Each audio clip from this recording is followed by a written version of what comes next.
tempo demais no Egito, ou seja, o povo começou a adquirir maus hábitos com os egípcios, maus costumes. É igual alguém que permanece tempo demais no mundo. Um crente, quando se desvia, permanece tempo demais no mundo e ele já adquiriu um monte de maus hábitos com o mundo. Tem crente, às vezes, que se desviou, era crente, se desviou, e aí quando volta para o Senhor, ainda volta cheio de superstição. Tem crente que se desviou, era crente, se desviou, quando volta, acontece alguma coisa, ele fala, vixe Maria! Porque ele pegou ele se espelhou no mundo e agora ele é parecido com o mundo. Para que o Senhor... Veja bem. Olha, vamos ter noção do poder do nosso Deus. A Bíblia nos relata, no livro do Êxodo, que quando Deus chamou a Moisés, ele disse, olha... Moisés chegou, viu a sarça lá e tal, né? Deus disse, tira as sandálias dos pés, porque a terra onde estás pisando é terra santa, né? Então, quando né, lá no capítulo 3, o livro de Êxodo, vou ler aqui para você. Capítulo 3... versículo 2, a partir do versículo 2. E apareceu-lhe o anjo do Senhor em uma chama de fogo no meio de uma sarça. Moisés olhou e eis que a sarça ardia no fogo e a sarça não se consumia. Pelo que disse, agora me virarei para lá e verei esta maravilha, e porque a sarça não se queima. E vendo o Senhor que ele se virara para ver, chamou-o do meio da sarça e disse, Moisés, Moisés, respondeu ele, eis-me aqui. Versículo 5. Prosseguiu Deus, não te chegues para cá, tira os sapatos dos pés, porque o lugar em que tu estás é terra santa. E disse mais, eu sou o Deus de teu pai, o Deus de Abraão, o Deus de Isaac, o Deus de Jacó. Sim, até aí. Agora, deixa eu ver onde é que eu quero chegar aqui. Pera aí. Versículo 9. E agora eis que o clamor dos filhos de Israel é vindo a mim. Também tem visto a opressão com que os egípcios o oprimem. Agora, pois, vem e eu te enviarei a Faraó para tirares do Egito o meu povo, os filhos de Israel.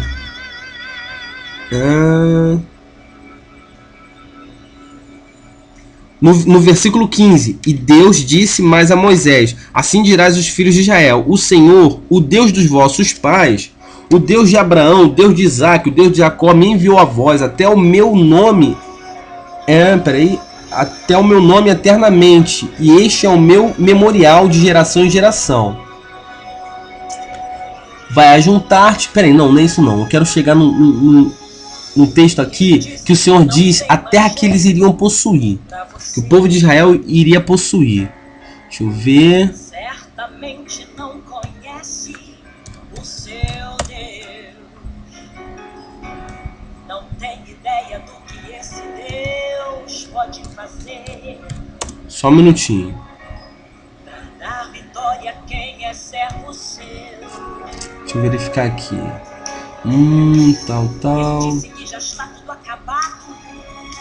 Sim, veja bem. Aqui no versículo 7, no 7 e no 8. Só o 8. E desci para livrar da mão dos egípcios e para fazer subir aquela terra para uma terra boa e espaçosa, para uma terra que mana leite e mel. Agora veja bem, era isso que eu queria chegar. Olha só o que Deus fala. Para o lugar do Cananeu, do Eteu, do Amorreu, do Perizeu, do Eveu e do Jebuseu. Olha só o que Deus falou para o povo, que Deus falou para Moisés, que ia tirar o povo do Egito e ia colocar o povo numa terra que já tinha dono. Mas veja bem, vamos partir da seguinte lógica. Tudo é do Senhor, tudo é de Deus, então ninguém é dono de nada. O dono é Deus. Então Deus tira quem ele quer de onde ele quiser e ele bota quem ele quiser onde ele quiser. E Deus queria tirar o Eteu, o Amorreu, o Perizeu, o Aveu, o Eveu, perdão, e o Jebuseu, e botar o povo de Israel, o povo de Deus, correto? Mas veja bem, olha onde eu quero chegar, agora você vai entender. Deus é Deus e ele tem poder para fazer o que ele quiser. Não era simples se ele falasse assim, não, se o meu povo está no Egito, eu não vou precisar tirar meu povo do Egito, simplesmente eu vou abater Faraó, eu vou abater os egípcios e o meu povo vai passar a possuir o Egito. Agora não vai ser mais Egito, vai ser a Terra Santa, será aqui. Deus não podia fazer isso. Mas sabe por que ele fez o povo passar pelo deserto? Porque o povo passou tempo demais junto com o Egito, junto com os egípcios, ou seja, é como se o povo de Deus passasse tempo demais no mundo, adquirindo maus hábitos do mundo. Para que o povo teve que passar pelo deserto? Porque no deserto é onde Deus quebra os nossos maus hábitos, é onde Deus quebra o nosso eu, é onde Deus quebra as nossas atitudes que não condizem com o povo de Deus. A provação, a humilhação e o deserto é o lugar que Deus usa, são as situações que Deus usa para nos quebrar e nos fazer de novo, porque somos como barro nas mãos do oleiro. Por isso é que Deus fez o povo caminhar pelo deserto. É no deserto que nós aprendemos a confiar no Senhor. É humilhado que nós aprendemos a clamar ao Senhor com humildade. Aquele publicano que estava numa posição de humilhação porque ele não tinha mais honra, nem diante do povo dele, o povo de Deus, ele tinha honra, porque todos o olhavam e falavam, não, esse daí, ele se vendeu para os egípcios, ou seja, ele estava humilhado, então ele se humilhou, ele já estava numa posição terrível, uma posição ruim, ele fez besteira, ele viu que ele fez besteira, e ele estava ali se humilhando, declarando, Senhor, olha, eu sei que para mim não tem justificativa, por isso eu não sou nem digno de olhar para o céu, mas Senhor tem misericórdia de mim, porque eu sou pecador. Já aquele fariseu estava batendo no peito dizendo, graças a Deus, porque eu não sou como esses homens roubadores, adúlteros, assassinos, eu não sou nem como este publicano. Não. O que o fariseu estava dizendo? O fariseu estava dizendo, eu mereço ser abençoado, eu mereço que Deus me ouça, eu mereço falar com Deus, sabe, é uma posição de arrogância. O fariseu estava com uma posição de arrogância, tipo, eu tenho todo o direito de olhar para o céu e Deus tem que me responder, porque eu não sou pecador. A Bíblia diz, Jesus disse que aquele que diz, né, que não comete pecado é mentiroso, pois todos nós cometemos pecados, e não só num dia, né, todos os dias. Eu me arriscaria a dizer que toda hora nós cometemos pecado. Eu acho que a gente não consegue ficar uma hora inteira sem cometer um pecado. Pecado que a gente nem percebe a gente comete. Ou por ação ou por omissão. Até em pensamento. Quando Jesus veio a esta terra, ele disse que as coisas não eram como a gente estava pensando. Ah, vocês ouviste, não matarás? Jesus disse, eu porém vos digo que aquele que se irá se encolerizar sem motivo contra seu irmão, no seu coração ele já matou. Ah, está escrito para não adulterar, mas aquele que olhar, que cobiçar a mulher do seu próximo, já adulterou. Então, as coisas não eram do jeito que a gente estava pensando, que a humanidade estava pensando. O buraco é mais embaixo. As coisas são mais à risca, são mais difíceis. Então eu me arrisco a dizer que a gente não passa nenhuma hora sem pecar contra o Senhor, ou em atitude, ou em pensamento, ou por omissão, ou por ação, ou por omissão. Então, aquele publicano, ele estava numa posição de exaltação, e todo aquele que se exalta, ele é humilhado, assim diz a palavra do Senhor. Mas aquele que se deixa humilhar, que reconhece a sua necessidade, que reconhece que necessita do Senhor, que reconhece que carece de transformação e de libertação, esse alcança a misericórdia. A Bíblia diz que aquele que confessa e deixa alcança a misericórdia. Como assim confessa? Confessa o seu pecado e deixa, né? Por quê? Aquele que confessa, ele reconheceu que ele está errado. O homem reconhecer que está errado é algo difícil, é um milagre o homem reconhecer que está errado. Porque você já reparou que às vezes numa discussão, sabe, às vezes uma das partes até viu que está errada, mas já viu que ninguém dá o braço a torcer, que ninguém diz, olha, eu estou errado, me desculpa. a coisa mais difícil para o ser humano é pedir desculpa e reconhecer estou errado. Então aquele que diz para o Senhor, Deus, eu estou errado, me perdoa, e ele pede perdão porque ele reconheceu que está errado, então ele se humilhou. E ele deixou, ou seja, ele deixou ser transformado. Então por isso ele alcança a misericórdia. Que ele confessa e deixa. Confessa o pecado e deixa o pecado. Se ele confessou, ele se humilhou a Deus. Se ele largou o pecado, é porque ele abriu a porta do coração para que ele fosse transformado. Então ele se humilhou e se submeteu ao Senhor. Glória a Deus por isso. Então, como eu estava dizendo, no deserto é onde Deus tira do povo toda aquela aparência de egípcio. Eu acredito, Rafa, né, a Bíblia não relata isso, mas eu acredito que talvez as mulheres, né, por serem mais vaidosas, algumas até do povo de Deus, usavam aquelas maquiagens do povo egípcio, das mulheres egípcias, porque os egípcios, não só as mulheres, até os homens usavam aquela maquiagem, aquele delineador nos olhos, e isso é comum hoje em dia entre as mulheres. Então eu acredito que no auge da vaidade, alguma mulher do povo de Deus, alguma mulher hebreia, tenha...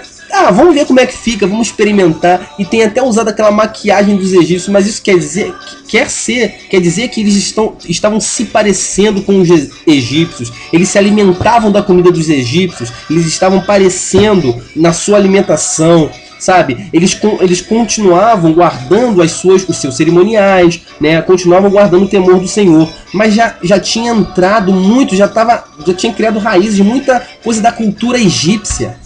Sabe por que Daniel, quando ele é preso, quando ele é levado cativo com um monte de outros jovens para o reino da Babilônia, sabe por que Daniel, ele diz que não vai se alimentar dos manjares do rei, das iguarias? Porque Daniel não queria se parecer com o pessoal da Babilônia. Daniel tinha noção de quem ele era. Daniel sabia que ele era do povo de Deus. Ele pensou, não, eu não vou nem comer o que eles comem, porque senão eu vou começar a me acostumar e vou começar a me parecer com eles. Então eu quero comer só legumes. Ele foi lá pro camarada lá pro cozinheiro e falou, só quero legume. Por quê? Para que ele não ficasse se parecendo com o povo babilônico. Tá entendendo? Mas o povo de Israel já comia da mesma comida que os egípcios, conviviam ali no mesmo espaço. Então não tem como, uma cultura ela vai assimilando a outra, e como quem predominava eram os egípcios, é óbvio que o povo de Deus estava assimilando a cultura dos egípcios. Já viu como é que na nossa linguagem a gente tem um monte de palavra americanizada? Por exemplo, ninguém diz cachorro quente, as pessoas falam hot dog, vou comer um hot dog. Já viu como é que a gente é americanizado? O que é isso? A gente está absorvendo a cultura americana, sabe? Tudo no nosso linguajar, um monte de coisa, muita coisa mesmo, tem muita influência inglesa, da língua inglesa, né? Então, e o inglês dos Estados Unidos, né? Porque há diferença entre o inglês dos Estados Unidos e o inglês da Inglaterra. Embora a língua seja a língua inglesa, mas há diferença. Então, o que acontece?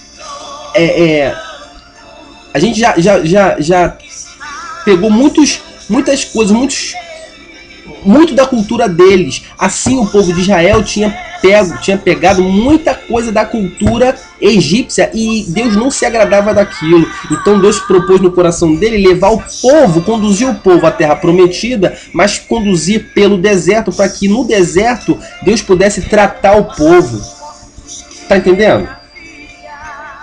É no deserto que Deus nos trata. Muitas vezes nós passamos por uma prova, né? Eu tenho passado por muitas provações na minha vida. Você conhece alguma delas, né? Eu tenho passado por muitas provações, mas eu tenho certeza, Rafaela, absoluta, que esse período de provação, que esse deserto pelo qual eu estou atravessando, é o lugar, e eu tive mais certeza ainda ontem, quando o Espírito Santo ministrou sobre o meu coração. O deserto, as provações e as muitas humilhações até que eu tenho passado e que ainda terei que passar, tudo isso é necessário para o meu crescimento espiritual, para que o Senhor me trate, para que cada vez eu me pareça menos com o mundo e me pareça mais com o povo de Deus. O que é povo de Deus? Povo de Deus é servo. O servo de Deus, o que é servo? O servo serve. O servo não existe para ser servido, o servo existe para servir. Muitas vezes a gente começa a assimilar algumas coisas do mundo, né? A gente começa a tomar a forma do mundo e a gente acha que a gente tem que ser servido. Às vezes na igreja, não, o irmãozinho fulano é que tem que falar comigo, o irmãozinho fulano é que tem que vir, sabe, e me